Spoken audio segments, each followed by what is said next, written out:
Kona matamwaruri papo narinda masoni yekeka simuza sigara mwari vanhu ano akakodzera nembiri. Hallelujah.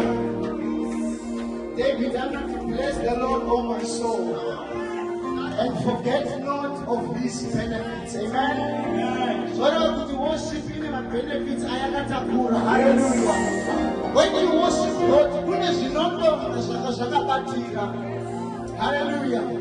How many are ready to worship again in this place? Hallelujah. Toda kudzokera pakurumbidza Mwari ipapo ino nekuti pane zvinoitika kana tikamurumbidza. Hallelujah. Rumbidzai Jesu.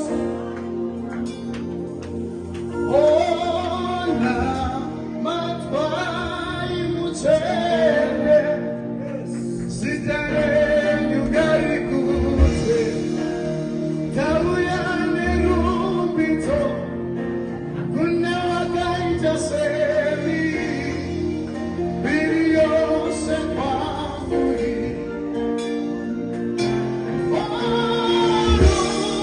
Rumbidzai Jesu. Mai wangu na matwai mutsvene zita renyu ngarikudzwe. Tauya nerumbidzo kuna wakaita semi mbiri yose kwamuri. Rumbidzai Jesu. Na matwai mutsvene zita renyu ngarikudzwe. Tauya nerumbidzo hakuna wakaita semi mbiri yose. Rumbidzai Jesu.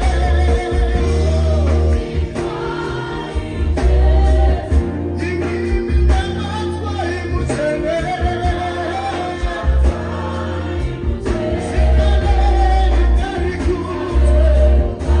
Tauya nerumbidzo hakuna wakaita semi mbiri yose.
Mama,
Amen.